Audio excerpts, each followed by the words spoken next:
What's up, ladies and gents? This is Casey Kid, coming at you with another Destiny video. Today was the third and final live stream that Bungie did before the April 12th update, and this one was all about the Crucible and all about the sandbox changes. So I recorded the entire thing on my PS4. It was a long stream. My PS4 wanted to go to sleep towards the end, but don't worry, I grabbed my controller. We got the entire thing in case you were at work or missed it or just want to rewatch it. So if you enjoyed this video, go ahead and smack that like button and subscribe to the channel. Now, because I saw that Deej ended up tweeting out about the Warlocks being in this update, I was really nervous, and they definitely tweaked some things. I have a feeling that my Stormcaller is not going to be very good anymore. I have a feeling, though the Voidwalker looks pretty amazing. Voidwalker does look like it could be a lot of fun, though I want to wait until I get it into my hands. Same with the Sunsinger and Stormcaller, though. I'll just wait and see how they actually feel. They talk about changes to the special ammo, to the heavy ammo, and to revives. I'm not really sure with the revives why they did what they did, especially to the exotic armor pieces that allow fast revives. They pretty much wrecked those for Trials of Osiris. I don't know why you would wear those anymore. You also get to hear about the weapon changes to other exotic items and the different weapon classes in general, though they don't really get into the math, but there are some cool things. I'm really looking forward to one of the exotic weapons that they show in the video. There's a lot of stuff in it. It's an hour-long video, so buckle up and enjoy the show.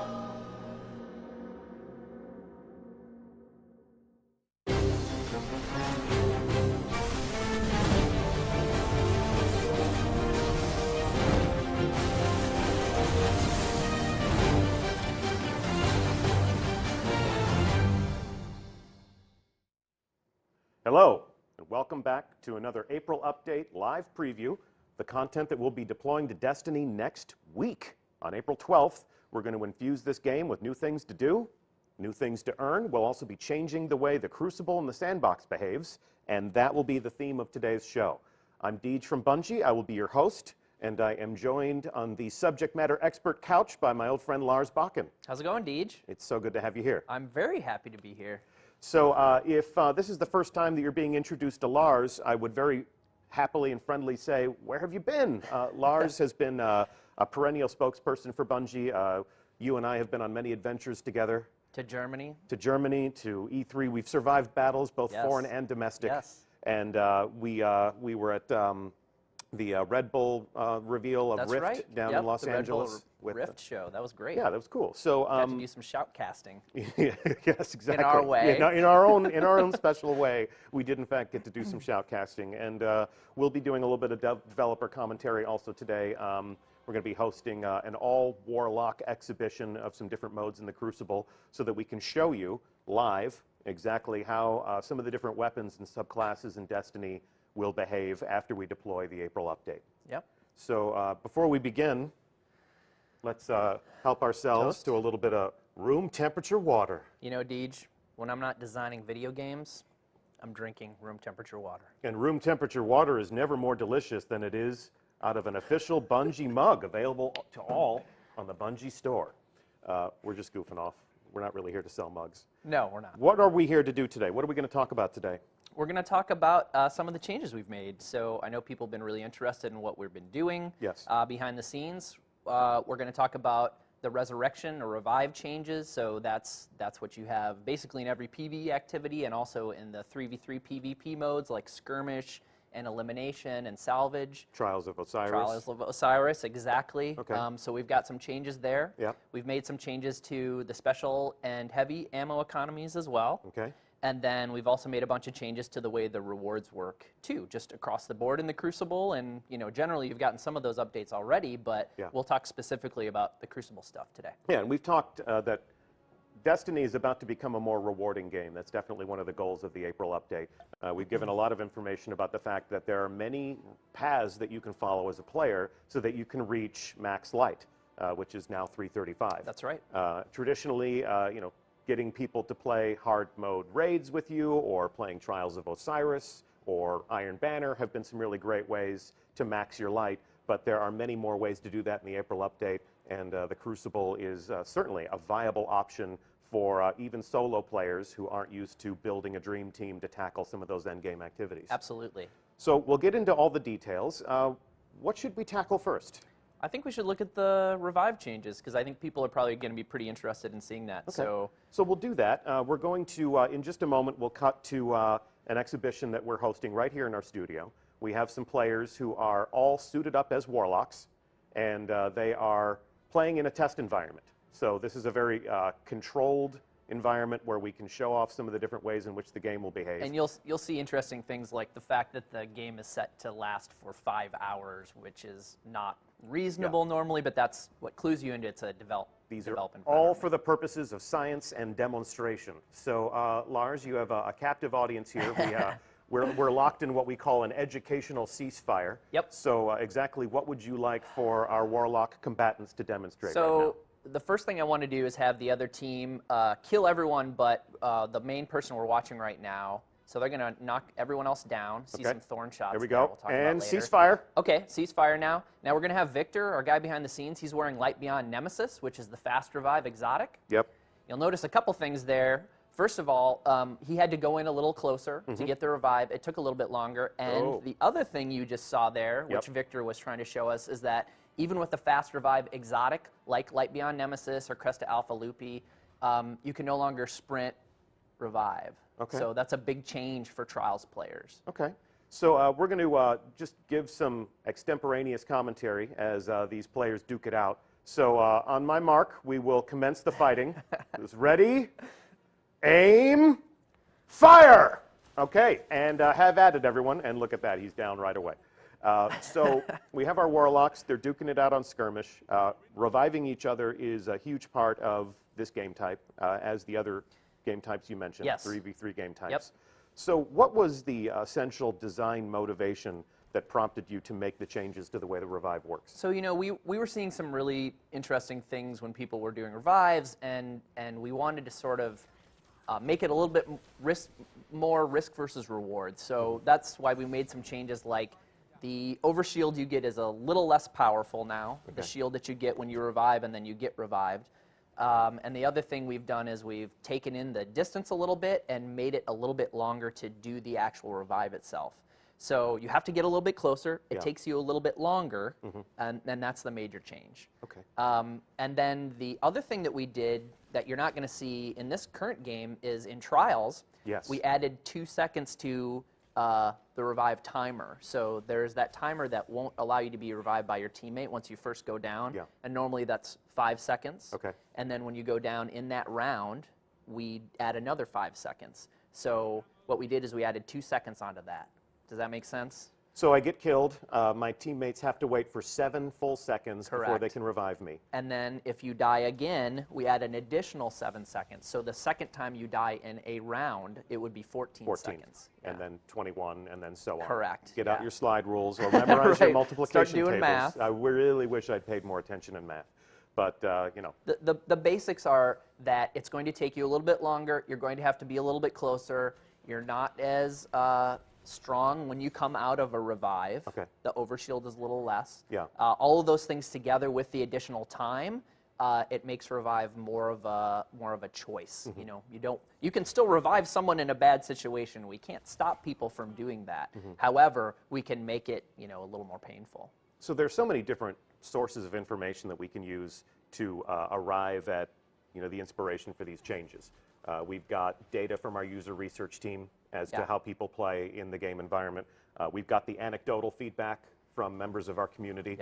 People like M. Tasht, who we met down in Los Angeles. Very kind gentleman. Yes, he's a gentleman and a fierce competitor. And he shared with us some of his own personal feedback about how he felt Revive could work a little bit better and be a little less detrimental to the combat meta in Trials of Osiris. So maybe a good way to see how this behaves in Trials of Osiris is to put a price on that guy's head. So we're going to call it right now. M. Tasht, if you're in chat, we are putting a price on your head. We are putting a bounty on you for the upcoming Trials of Osiris that will happen after we deploy the April update. So April update lands on Tuesday. That's April 12th. The following Trials of Osiris will be April 15th. And we are going to go in and hold court, and we'll see how the new revive mechanics work, and we'll get some of your insights as to how you think the new combat meta plays out. I'm going to put M-Tash into the community seat. We'll leave it up to you to choose who represents Bungie. Okay, and, that sounds good. We'll I'll see if figure we someone can out. carry him to the lighthouse. Yeah. Well, he's probably going to be doing the maybe carrying. the other way around. Yeah. Okay. All right. Well, let's make sure that we don't equip him with with lead anchors. And we'll give him some good teammates, and we'll see how all that plays out.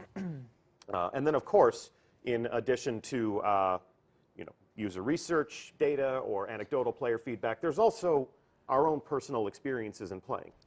Yeah, absolutely. When we play the game ourselves at home, we listen to the feedback, we read the forums, we get internal feedback. We play test all the time. We play test every day, and we're in this really great position internally where we can make changes. We did a lot of different things to revive before we got to where we solved it for the April update.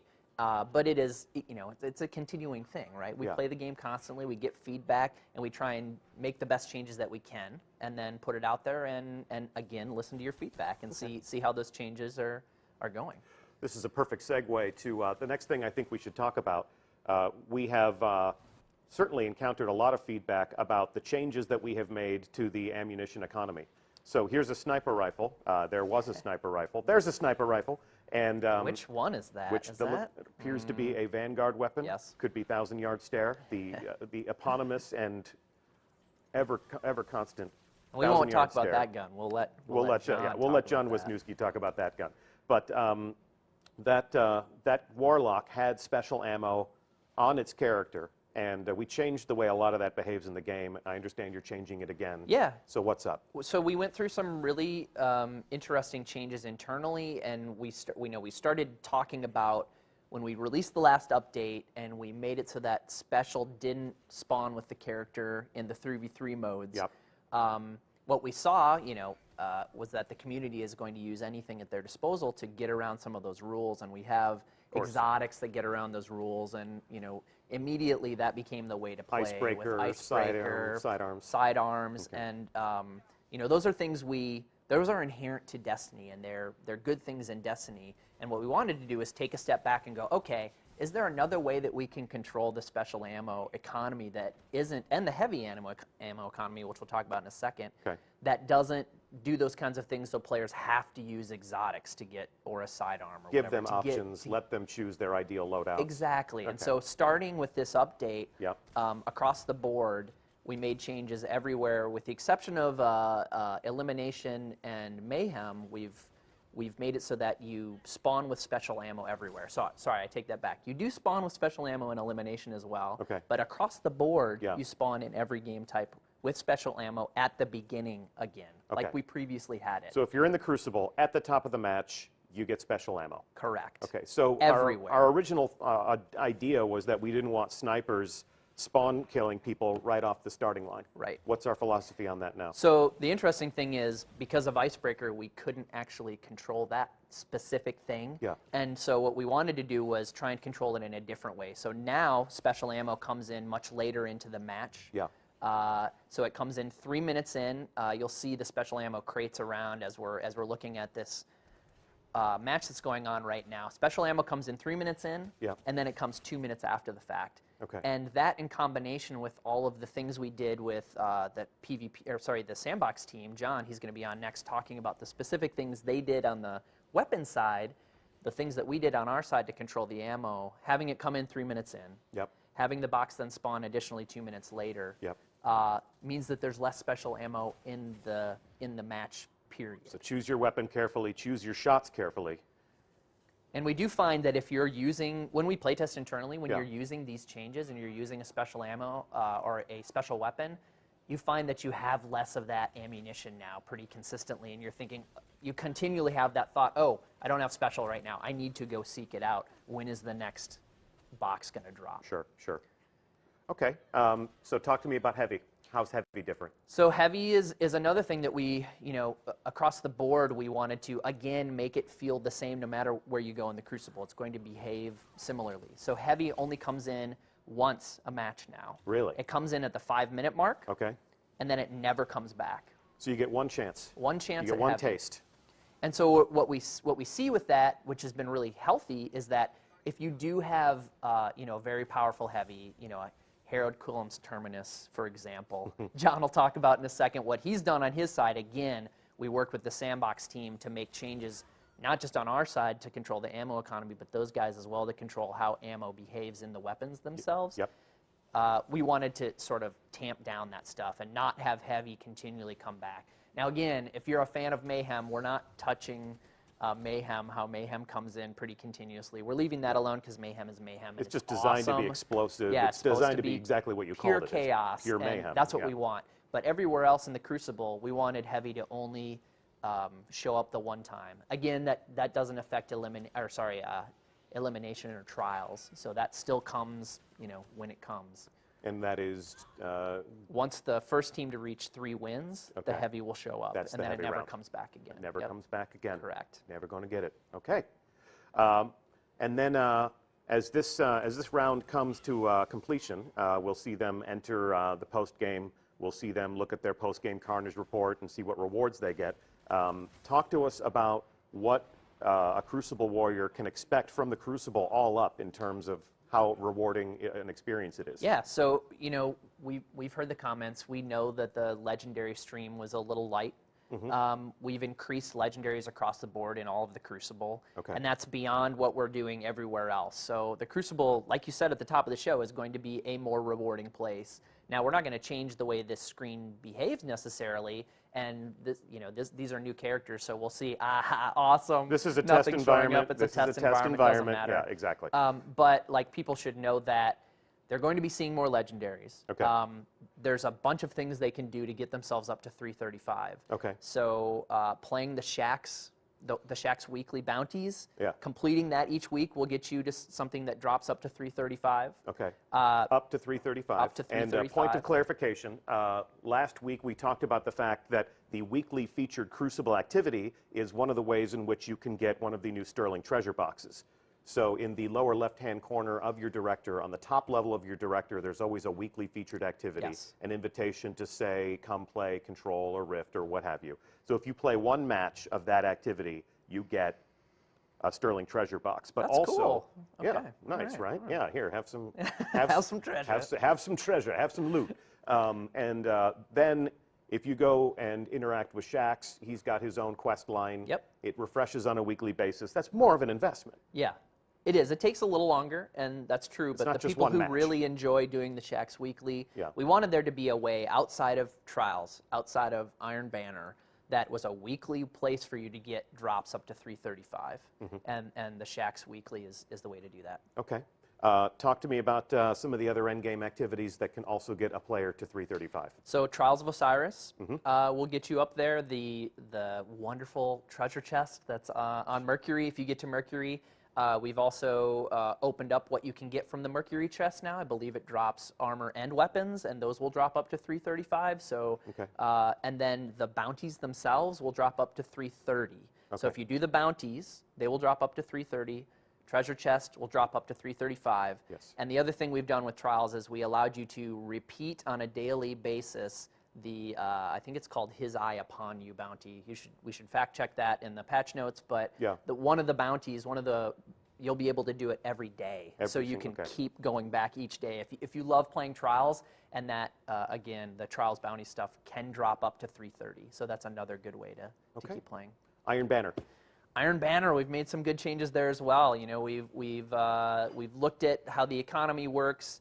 I believe Jeremiah, who is our resident Iron Banner expert, he removed the legendary engrams out of the stream. So now if you were supposed to get a legendary engram, you'll now get an Iron Banner drop instead. We wanted to make it all about the Iron Banner gear that's dropping, so that's what you're going to be getting. At the rank 3 and the rank 5 packages, you're still guaranteed to get an artifact and a ghost, and now those are 320. So they will drop at 320. So if you haven't gotten up to 320 yet, you're going to get a guaranteed 320 artifact and ghost just from getting to rank 5 in the next Iron Banner. And then if I get my rank 5 package, that stuff will drop up to? Up to 335. Yeah. Awesome. Okay. And the last thing, I think people have talked about this a lot. I've Yeah. seen on the forums there was a bounty that Oh, yeah. required 2,500 points and a win, Yeah. and now that is 1,500 points and a match completion. Okay. So it'll be much easier to get, and we've heard you. We're sorry, but we're making changes to make the experience better. Never be sorry about making the game better. Wow. So. Sure. That all sounds like good stuff to me. I certainly love the Crucible. I'm not amazing in there, but I've got a full set of Iron Banner gear. So You're looking good. yeah, I'm feeling good, Lars. I'm feeling good. Here, let's have another Toast? sip of room temperature Room water. temperature water. And is there anything else you would tell our audience about changes to the overall Crucible? You know, there's probably too many to go into on this stream. The Of course. patch notes will be coming in the next day or so, right? What we'll do is we will, we'll certainly do a recap of this show, and we'll have a few additional details on the Bungie blog tomorrow, and then we will on April 12th. Gotcha. Okay. When the April update deploys, we will certainly have the customary patch notes, and people who love to pour through the changes that we've made and pick through it with a fine comb. Can go through and they can see every last little bullet Yeah, point. and there's a lot of I could spend 2 hours talking about the changes we made, but it's better to. It just doesn't sound like a very entertaining stream. We don't have that much room temperature water, man. No, we don't. Okay. But there's a ton of good details in the patch notes, things that I glossed over. You'll get much more detailed notes on those. Well, as the show says, this is an April update preview, so that's a good glimpse at some of the different things that you've done. Yeah. I'll thank you on behalf of the people that tweet at us and talk to us on those forums for, caring about their opinions and factoring that into your process. So hopefully this improves your Crucible lifestyle, and as always, we'll be listening to the way you react and respond to these things. I'm going to thank you so much for spending some time with us today. Thanks, Deej. Thank you for all the hard work that you put into this, as always. Yeah. And we're not done. Coming up just after this station break is we're going to have designer John Wisniewski come out and talk about the arsenal in Destiny and how a lot of the different weapons that you love to use or hate to get killed by are about to go back to the workbench and be adjusted in the interest of balance. So enjoy some gameplay. And we're going to welcome yet another subject matter expert to the couch right now. We'll be back in just a few seconds. Watch them fight.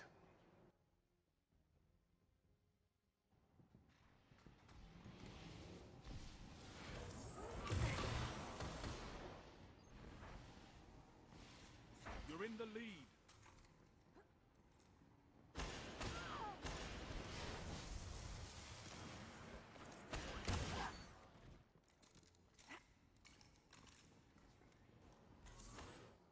All right.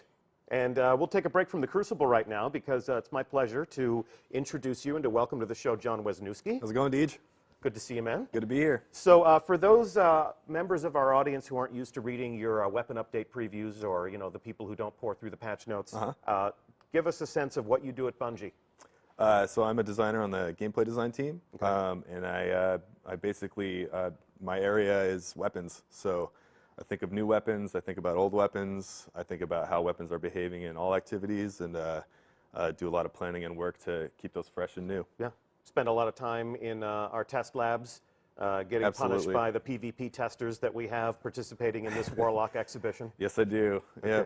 Good. Yeah, we certainly we play a lot here at Bungie to keep each other honest and to settle a lot of the debates that you all have on the forums. So that when they have conversations about weapons being overpowered, we go into our own labs, we participate in our own gameplay to see how we feel about all that stuff. Yes, we do. And today, you're going to tell us how we feel about all that stuff. I've got my magical clicker here. All right. So we're just going to run through a lot of the different categories of weapons, and John is going to give you a sense of what has changed and why we've made some of those changes.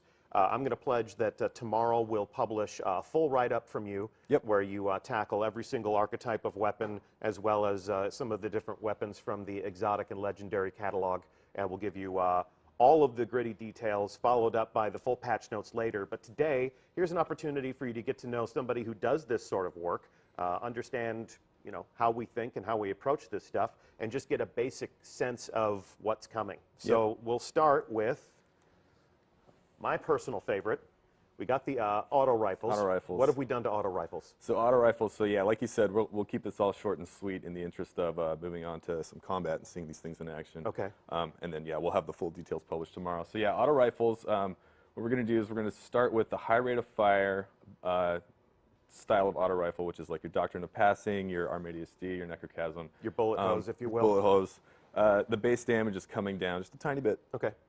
And then to offset that, the low rate of fire, so your Suros Regime, your new Queen's auto rifle, her memory, the base damage is coming up a tiny bit. Okay. And these changes are not intended to move people off of these weapons. They're just intended to give you more options within the archetype. More of a logical counter for each other. Okay, cool. And what are we doing to the pulse rifles? Pulse rifles. So we're only touching the low rate of fire archetype. Okay. So in game right now, that would be like the spare change, and the base damage is coming up a tiny bit. Okay. So if slow and steady wins the race, you're going to make those bullets just a little bit more powerful. Correct.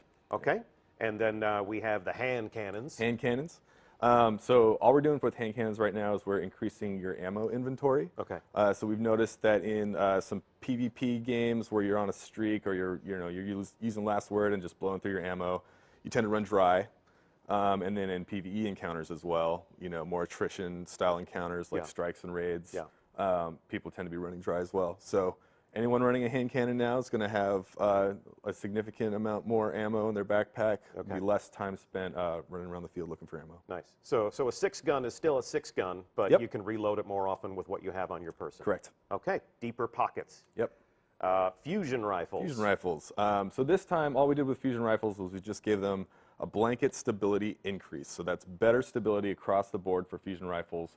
And what that means is that as the projectiles leave the barrel in the burst, you're going to get a less severe kick, which means a tighter grouping of projectiles, which means more accuracy. Cool.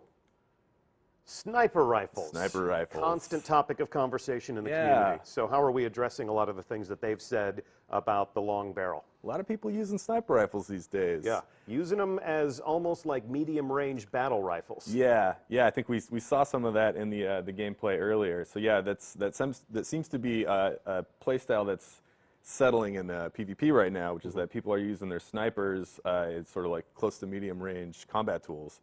The goals for a sniper rifle has always been, precision, long-range, paced combat that rewards thumb skill with high damage to precision targets. Yeah. So we're leaning into that, and so to change the changes that we're doing for sniper rifles is, so there's zoom distance on scopes, and there's 3 scopes that are the shortest zoom distance, and we've pushed that distance out a tiny bit. So it's not very much, but it is enough to sort of shake up your usual sight lines a little bit that you're used to in PvP. So you can see further with those scopes now, just to sort of make go a little bit further. Those close range engagements a little bit more clumsy. Right. It's a give and take. So your close range, your ability to close range snapshot is a little bit harder, but with the range increase, you get a little bit more accuracy as well. And so that's just the long view, SLR-10, the ambush, and the short gaze that are getting pushed out a tiny bit. We've also added 2 frames of zoom time to the as you go from hip into zoom. So that's slightly slower. It's like just 2 frames, but it does make a difference when you're doing the combat sniping. And I know everyone out there is thinking, well, that's okay, I've got snapshot. Well, sorry to tell you that snapshot now grants you a 20% increase to your zoom time instead of 30%. It was 30%. This is the role of the sniper on the battlefield, though. I mean, they call that gun patience and time for a reason. Right. In a real-world combat meta, the sniper is not usually dancing around and jumping with a big, heavy gun. They're clumsy to use, they're heavy to carry, and it's all about the precision kill, choosing that right moment and putting your shots where they count. Right. Yeah. And then the last little change we made there is we reduced stability across the board a little bit on snipers, and so. Again, if you're lining up your shots and you're doing your combat breathing and taking your time, that you should feel unaffected. But if you're doing the rapid, trying to like 2-tap a body in PvP and get those quick kills, you're going to be it's going to be a little bit harder to realign on your target. Just a tiny big bit. gun, it's got a kick. Yep. All right. Let's talk about some of the weapons in the exotic catalog now. This is. Extremely popular, the MIDA multi-tool. In fact, let's take a look at how popular it's been over time.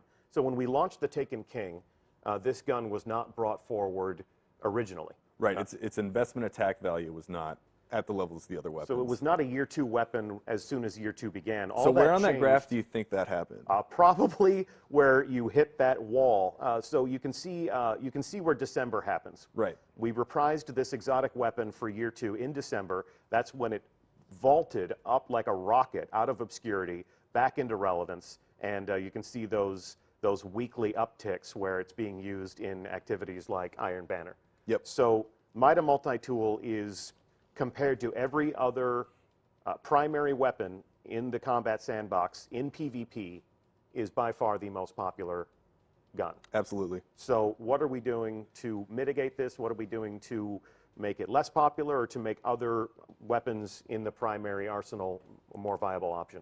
So the only thing we're doing to MIDA is we're removing high caliber rounds as as an intrinsic property of the weapon. Okay. So other than that, the weapon still plays and feels exactly the same for the user to shoot. It just sucks a little bit less to be shot at with it. It's not going to disrupt your targets as much as it used to. So there's a little bit more opportunity to shoot back if you feel that's necessary, or disengage. Okay. And speaking of the popularity graph, the reason we didn't hit MIDA too hard is because it is popular, and on the gameplay team we actually consider it to be a relatively balanced gun. Yeah. So we didn't want to hit it too hard. I don't use it. It's hard. It's hard. It's not a Warlock, right, Deej? Yeah, it's not. Yeah, exactly. I wear Void Fangs. My Yeah. entire Crucible strategy is get killed, respawn, throw a grenade. Yeah. Get killed, respawn, throw a grenade. Throw a grenade, You saw that right. one coming, huh? Yep. Okay. So up next, we'll talk about my own personal favorite, the Suros regime. Yeah. Check it out. The Suros. Like Darth Vader's Ferrari. So by proxy, because the Suros is in the family of low rate of fire auto rifles, it's got a buff. So it's going to be a little bit better. Yeah.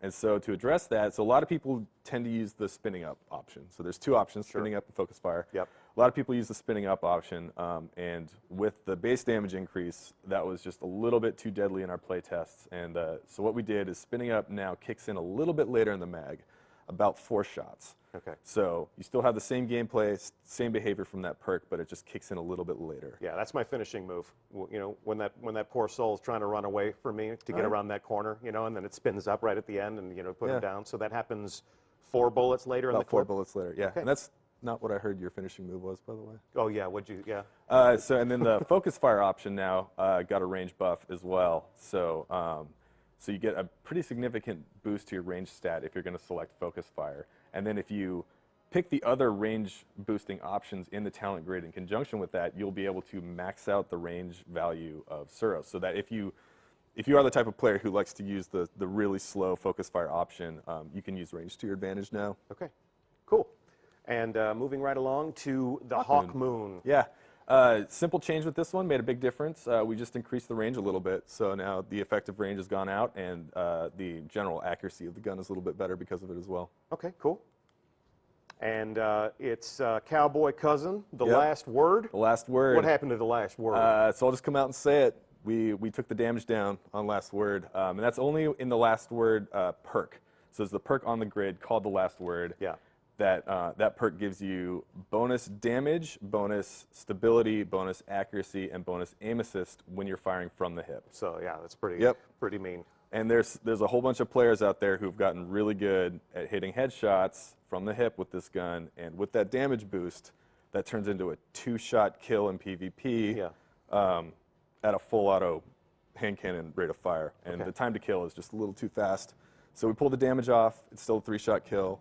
You still get the aim assist. You still get the stability. Yeah, still sounds pretty mean. We will take a look at how it performs in our all Warlock exhibition here. We'll throw them into some Rumble combat, every Warlock for themselves, and we will prove. Please do not panic. Please do not flee. We'll prove that the last word is still a viable option. What's next? What is next? that? Look at that. Everyone's favorite weapon to get killed by. It's The pointing Thorn. right at my head. Yeah, look at that. It's pointing right at your head. It's Yeah, like, look at okay, now you're now being held at Thorn point. Check Yeah. that out. So talk to us about the Thorn. What have you done? So first and foremost, I should say that there's been no investment attack value increase on Thorn. So it should be still considered a year 1 weapon. Still a year 1 weapon. Still year 1 weapon. Okay. However, no one's really talking about it. No one's really using it. Yeah. So we did want to get some more eyes on the gun, some more hands on the gun. So we're talking about like damage increase, increasing the magazine, slightly speed up the rate of fire. The poison lasts a little longer, does more damage. Cool. I'm totally joking he's right completely now. kidding. He's completely kidding. What did you really do to Thorn? So We minimize the dot damage, so the dot's the damage over time. So each pulse is going to do the absolute minimum damage we can do in PvP. Okay. We reduce the duration of the pulse, so instead of doing 6 pulses, it now does 4.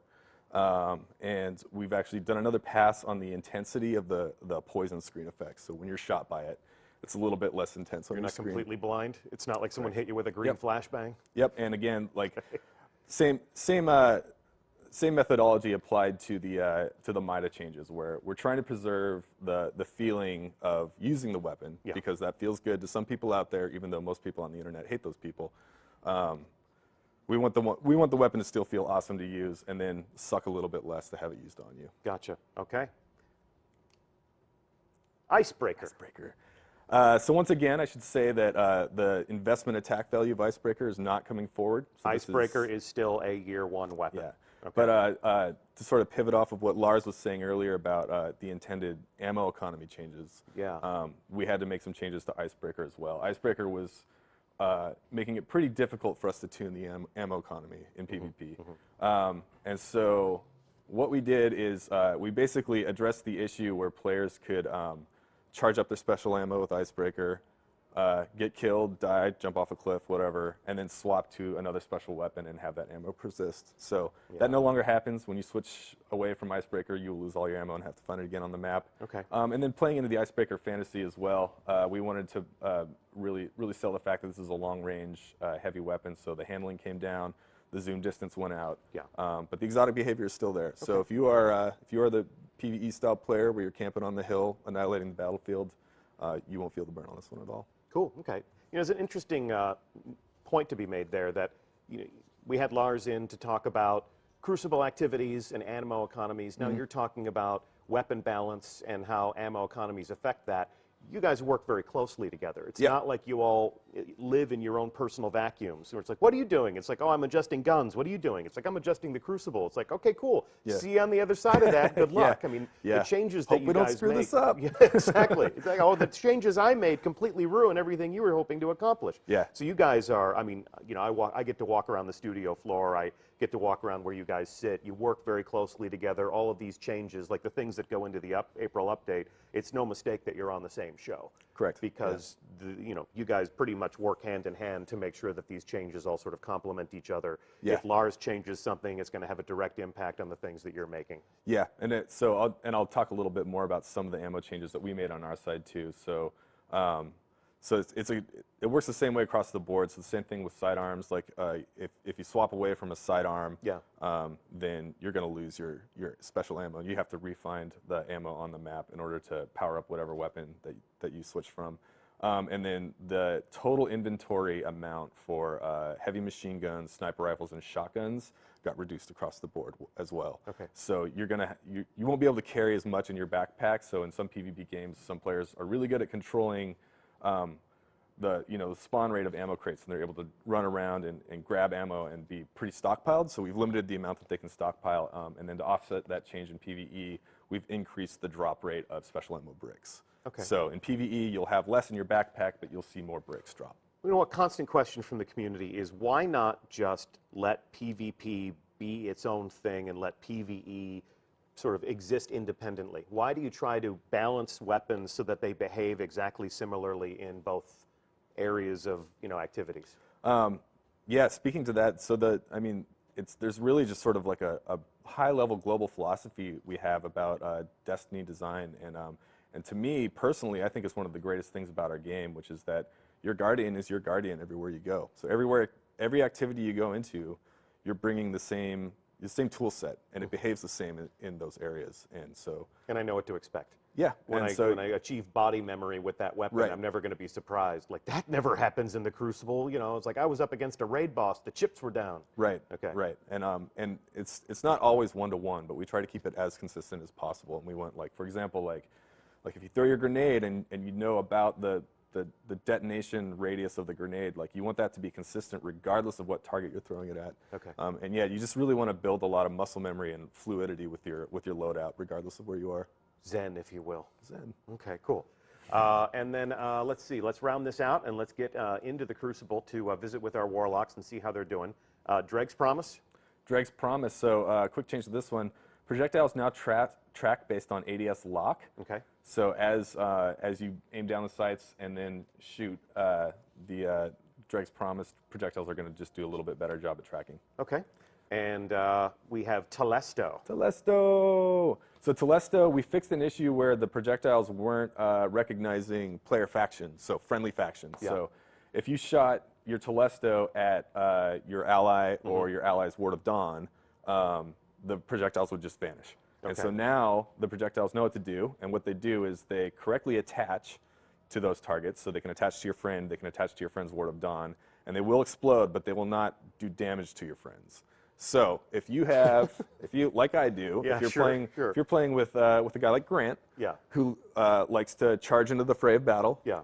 with somewhat wild abandon, and you're the kind of guy like me who likes to hang back a little bit, Yeah. pull out your Telesto, spray the back of his Guardian down. Dress me up, dress with me your up. projectiles. Turn him into a trip mine, essentially. Exactly. And a running, charging. He'll go running in, and he will literally explode himself all over the enemies. Can't wait to see that.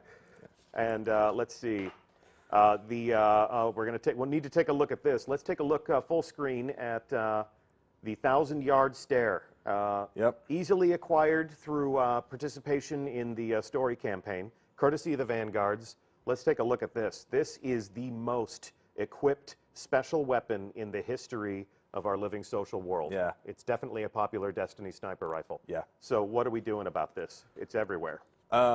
So yeah, I mean that graph kind of speaks for itself as the thing that most people are using right now, and I think there's a lot of reasons that people have gravitated towards this weapon, and I think one of those reasons is that you know, a lot of people have farmed this weapon. They've been trying to get a really good perk roll, and they've found that, and they like it, and it's what they want to run. And we don't want to take that away from them. We absolutely want to honor that. But at the same time, it's my job to make people feel like they have options, right? Yes. We don't want loadouts to stagnate and sit on any one weapon for too long. Okay. So all we're going to do is we're just going to remove a couple bullets out of the inventory. So again, piggybacking on top of the sniper rifle change, your 1,000-yard stare is going to have a little bit less ammo inventory. But other than that, that perfect perk roll that you've gone out there to find and use is going to be consistent. It does have a stronger scope too, though. So I'm looking more across the room instead of just across the way at the dude that just ran around the corner. Correct. So it's a longer range weapon now. It is. It does subscribe to all the sniper rifle changes. It's not a battle rifle. Yep. But I'm sure you'll find a way to use it because you're awesome. Here we go. King's Fall weapons, including this heavy. Yes, the Quillam's Harrowed Quillam's Terminus and Quillam's Terminus. Yes. Two guns that are basically the same. Okay. Tongue twister with a trigger. So we basically reduce the inventory on this gun. Okay. So you're going to get less bullets. I'm sure there's plenty of PvP players out there who get killed 4 or 5 times by the same guy with the same ammo brick. That thing again? Yeah, I've seen a lot of just feedback on an about insane streak. Yep. So now your options are wait it out because he doesn't have as much ammo anymore, or get good and kill him. Sure. Yeah. Get good and kill him. Yeah. Words to live by.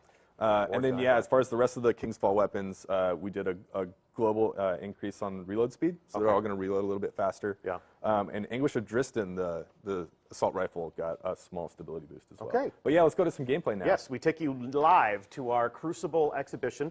They're playing Rumble, so it is every Warlock for itself, and we're taking a look at Suros regime. So what would you point out here? So I'm not sure which style they're running on this one right now. If you want to shoot for a little bit so we can see that.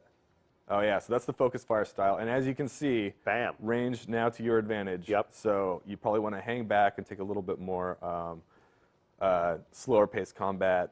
Do a little bit more range with this guy. Heavy ammo's up. How often does heavy ammo spawn now in Rumble?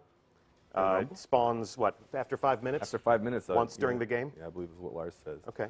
So or whatever Lars says. Yeah, whatever Lars said. So here we go. Here's now we've got Thorn. So as you can see, you're doing less damage, and that the pulse disengages a lot sooner than it used to. Yeah. Those were some missed shots. That Warlock was fighting a good fight and jumping all over the place. So let's take a look at a cleaner engagement with the Thorn. Yeah. So he got 2 stacks on there, so it still stacks. But yeah, as you can see, the the poison wears off a lot sooner than it used to. So it does a really cool thing where it's still, it feels the same to use that gun. You're still getting the same benefit. Yep, good kill. But those poison ticks rarely actually kill the guy now. The victim doesn't feel like they're on timeout for so long. They don't feel like they have to sit around. Yeah, we're still in a good run here. It eliminates the, I believe it was like a 2 or 3 body shot kill that you could get with those things. So that doesn't happen anymore. But you still get the great benefit of putting the poison damage over time on the guy, and then seeing the damage numbers tick through walls. But also because it disengages now a little bit faster, is that you sort of get a hint of where they might be going to disengage. But it doesn't give you exact positioning anymore. As long as that person keeps disengaging, they have a much stronger chance of getting away and being able to fight back. So there's the Thorn. There you have it. We saw some interesting things there. I saw the Thorn shut down a storm trance. There was some good kill streaks there. Yeah, and so this player should also have Thiessen in their special slot. So this is we can look at the fusion rifle changes here. Okay, fusion. So yeah, just across the board, your shot grouping is going to be much more tighter on these guns now. They'll be a lot more accurate, a little bit easier to predict where your burst is going to land. Okay, cool. What else can we take a look at here? What else? Oh, here we go. Here's the last Here word. We go, last word. Please still be awesome. Please still be awesome. Yeah, easy to hit the guy when he stands still. Yeah, indeed. Not so easy when he's jumping around and punching you, finishing you off with a fusion rifle. All right, let's see a last word kill. Just for all those people out there with the soul of a cowboy, let's restore their pressure hope and their or faith. anything. Oh, here we go. Here we go. Back up on the horse, cowboy. Back up on that horse, cowboy. Here you go. Oh, and what a time to reload. Yeah. There we go. And whoever that was a great sport. But yeah, it's still a nasty weapon. Still doing some work. There you go. So it still moves the needle. Experiences are purely anecdotal. You know, these encounters could play in all kinds of different ways. But yeah, we've done a lot of play testing, and this is still extremely combat viable tool. Okay, cool. And then in his special slot, we've got the 1,000-yard stare. There it is. He is running the short gaze scope, so this is one of the scopes that has had their zoom pushed out a little bit, and there's an extra two frames of zoom time as he's zooming in. I am not a sniper at all, but it still feels really clumsy to me in that small hallway. Here, it's a better suited weapon.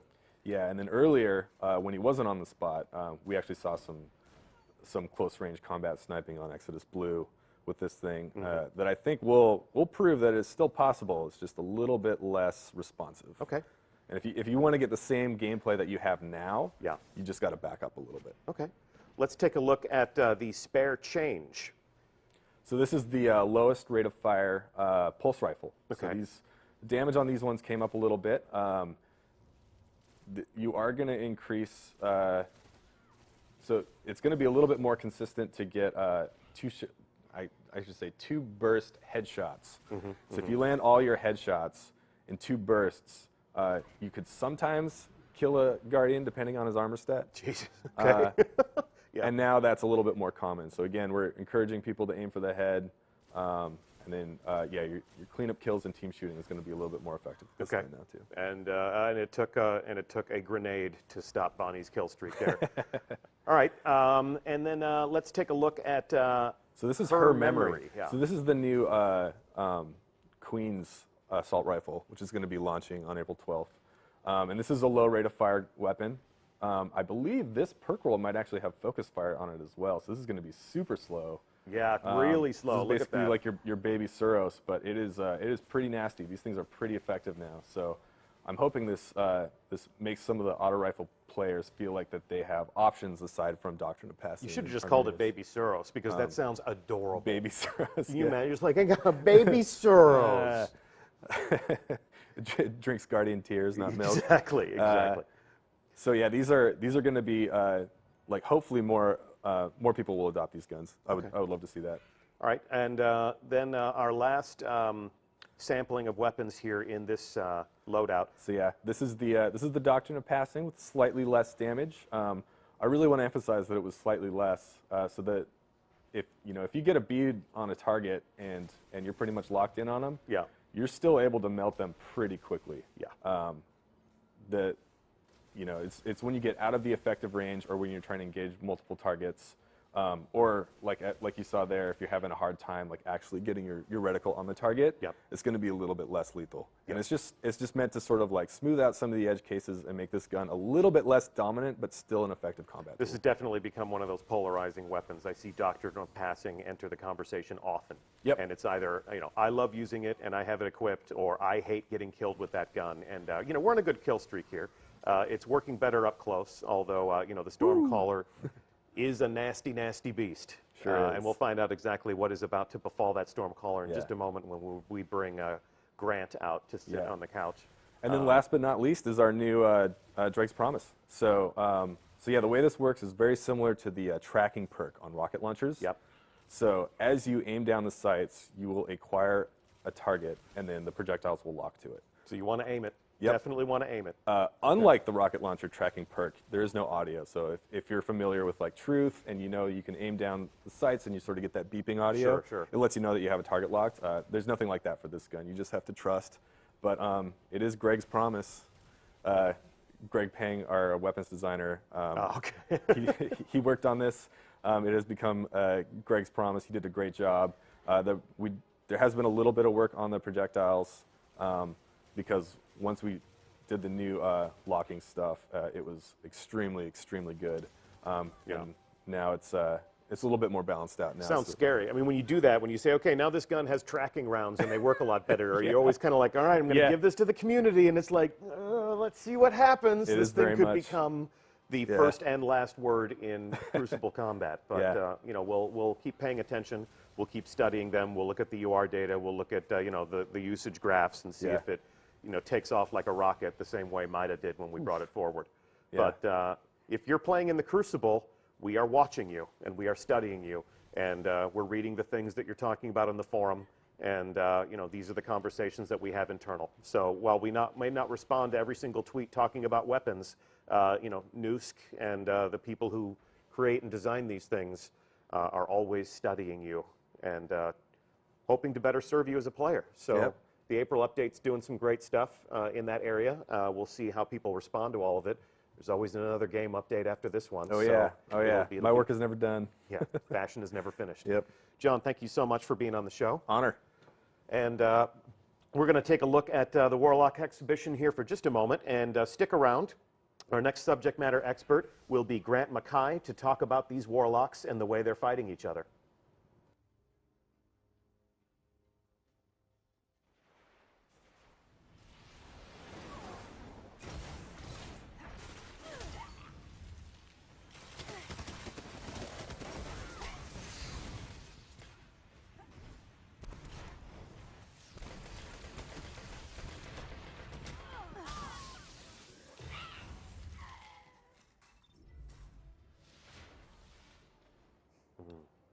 Dude, this room temperature water is amazing. Didn't bring mine. You got to get yourself some of that. Right. So welcome to the show. Thanks. Grant Mackay, everyone. This is a newer member of our gameplay team. Correct. It seems like just yesterday, although it wasn't, that I showed you around the studio and I was joking around. I was like, oh, so you're the man who's here to nerf the Hunter. Right. Back then, the Hunter was a constant topic of conversation. Since then, we've seen some other subclasses come up and go out of, sort of the main conversations. When we first launched the Taken King, it was all about the Solar Titan and those hammers. When you heard that anvil strike, it was just like the only thing you would do is run. Now the Stormcallers are very much a thing that people are talking about. How do you react to those sorts of conversations? What are the things you think about when you take a look at the way subclasses balance each other in the sandbox?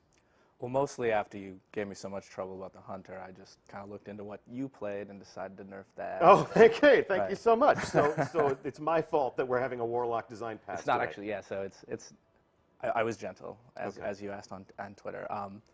What we actually look at is how people are playing them, what they're using, and how actually successful that they are. Mm-hmm. And so if something's being used too much or too little, we try to use that as the metric to sort of balance on. If everybody's doing Warlock exactly one way, that's kind of a problem. It's kind of boring. Right. Give people incentives to embrace different archetypes. And empower the different kind of play styles that we have, that sort of thing. Okay, cool. Well, we have put the Warlocks under the microscope. Let's see how they're performing in the Crucible. And as we watch these people, we'll load up one subclass at a time, and we'll have you give us a sense of what you've changed and how that is impacting the way that they're performing in this Rumble fight. So who do we have up first? This is the Sun Singer. All right. And actually, you just saw him try to melee his way to victory with a flame shield there, and one of the more contentious changes, we've actually lowered the amount of shield that's going to provide for Sun Singers who try to run up and sort of win every fight. And we've also reduced the frequency at which you can acquire a flame shield. Okay. Beyond that, we looked at the other melees to try and bring them up a little bit so that there were other play styles there. So if you're running something like Solar Wind, that's going to be available a lot more if you want to like push a shotgunner out of your face or something. Gotcha. And then also Brimstone, more specifically in PvE, has got a nice damage boost, so you can cause like little miniature star explosions and have all sorts of fun. So talk about the super. This super's active now. So this is Radiance. What we did was tried to make some trade-offs in it. So if you're running Fireborn like 90% of the other players, you're going to notice it's not going to last quite as long. I think actually someone posted a video analysis of one of our previous Twitch streams and actually called me out on that before we had talked about it. But also we try to make it a little smoother when you're throwing the grenades. You're going to see maybe 1 or 2 more grenades in your super if you're not running Fireborn. And you're gonna see some extra buffs for your allies if you're running one of the other upgrades, that sort of thing. Okay. Okay. Cool. Let's take a look at our next subclass. And what do we have here? This would be the Stormcaller, my favorite. Yes. All right. This was one of the first things you worked on here. Yes. Correct. Okay. So how is the Stormcaller different? What have you done? So we just wanted to adjust a few player frustrations. A lot of people were a little upset with, seeing a Stormcaller pop their landfall like we just saw right there. There we go. And it would blow up a Titan bubble and blind everyone. So we've reined that in a little. You can't blow up Titan bubbles anymore, for example. And watch it drain. Right. It's not gonna blind everyone on the map anymore. Also, the builds that some people were running where they chose all the perks to make their Storm Trance last essentially, half the match or whatever it was. We've reined a lot of those in, and we've tried to make it a little bit more decision-based. So if you're sort of spamming your Arc Lightning everywhere, it's going to drain a lot faster now. It's not as free anymore. You're going to have to think about it a little bit more. But again, we've tried to make sure that, we didn't just straight destroy the class. They're not in that bad of a place actually in terms of the actual statistics for their kill death ratios and that sort of thing. So so we gave some back. A little bit of it was aimed at PvE, where the aura that you have around you, if you take the perks for that causes damage, is a little stronger, and some more sort of user-friendly things on how they get their energy back in certain places and that kind of thing. That'll be in the patch notes. It does seem as if ever since we sort of teased that the Warlocks had a different future, the Stormcaller has definitely sort of dominated that conversation. That was the one everyone looked at and said, well, if you're working on Warlocks, but Stormcaller has had a glorious birth, and it's still going to be a badass. Any other changes that you would call out about the Stormcaller? I mean, nothing specific. It'll all come in the patch notes. We moved some minor numbers around and all that sort of thing, but probably don't want to hear me ramble about that too long. Well, and really, it's not as much about the math; it's about the way things feel.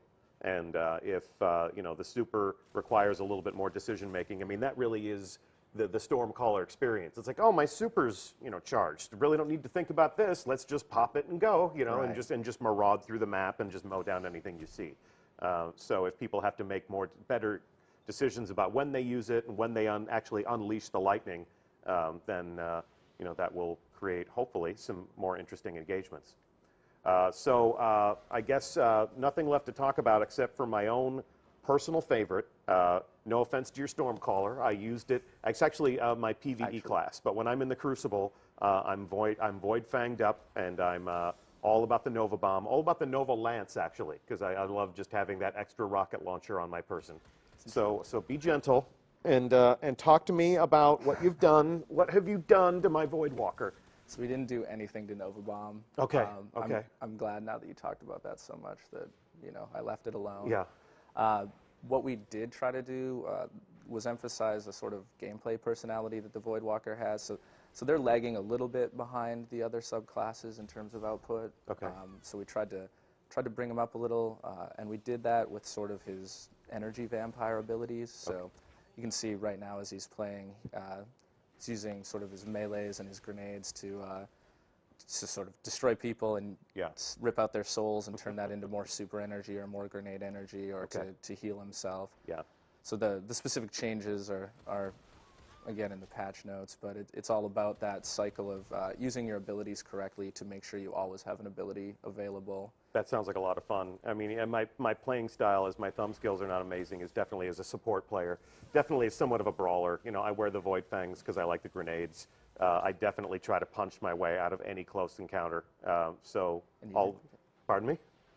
It's interesting that you picked Warlock for that.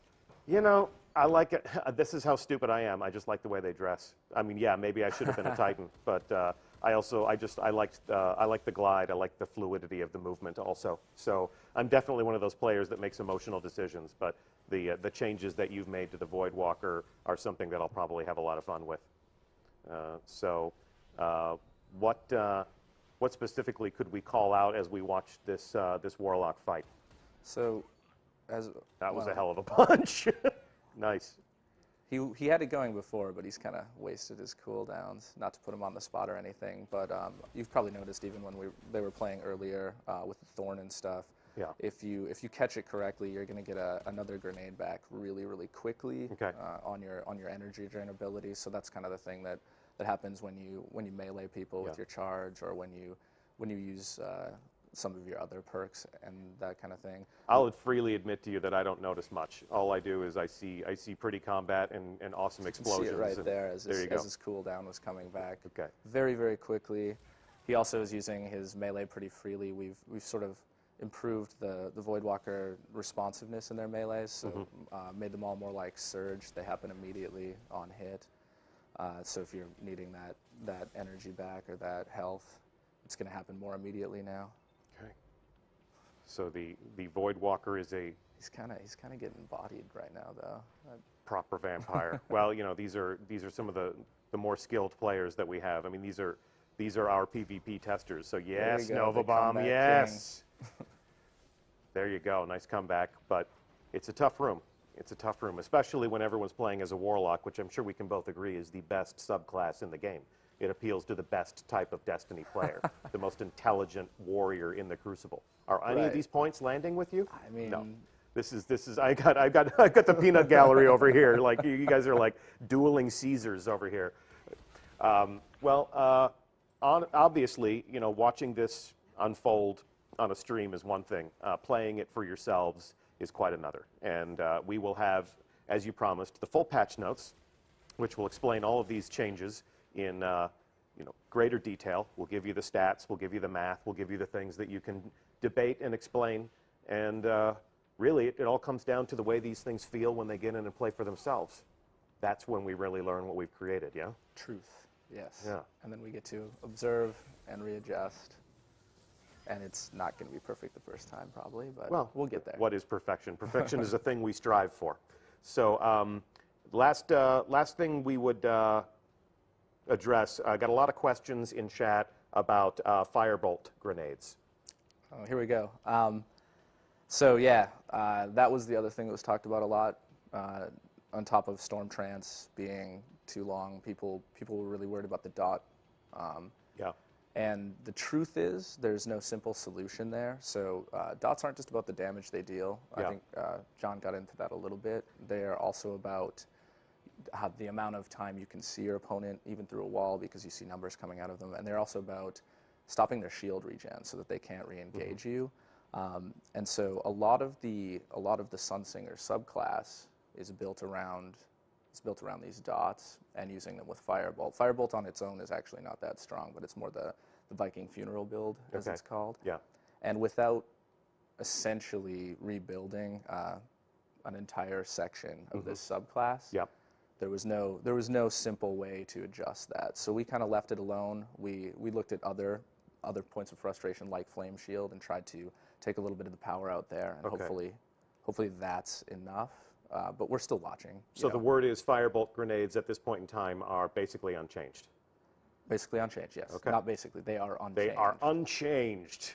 All right. Well, every Guardian needs to have something that they're good at, and firebolt grenades remain a menace. Did you just call out the people that rely on firebolt grenade? Is that what? No, I'm not calling out anybody. Hey, yeah, I'm not. You play the game the way you want. I basically admitted my crutch, so you're certainly welcome to yours. Right. But that's the state of the Warlock as it will be on April 12th when we deploy the April update. Thank you so much for shedding some light on the subject. Do you get it? Shedding some light on the subject. That's pretty good. I would say you shed about 335 light on that subject. Wow. Maybe 330 light. We'll shed 335 in the patch notes. Okay, yeah, bring it home. So, okay, bring it home here. That's really everything that we have to talk about on the third and final live preview of the content that you'll find in the April update. So it's been our pleasure to sit on these couches and talk to you about what's coming to Destiny and how the game is about to change. I'm Deej from Bungie. I'd like to thank Grant Mackay, as well as John Wisniewski and Lars Bakken, who visited with us earlier in the show. It can't be said enough, April 12th is the day when all of these changes go live. So we will begin the work of deploying those things to your consoles probably around 10 a.m. if everything goes well. Follow us in all of the usual places for signs, and we'll let you know when we unleash the new bits. Download them, please play, please let us know what you think. Please get in there and give your Guardian new ways to become powerful, and we'll see how things evolve and we'll see how things unfold. Go Voidwalker. Go Voidwalker. So thanks again so much for watching. I'm Deej from Bungie. That is the end of our show. We'll be back on the Bungie blog tomorrow with more detail on all of these fronts. What else? Nothing. See you in the reef. That's the show.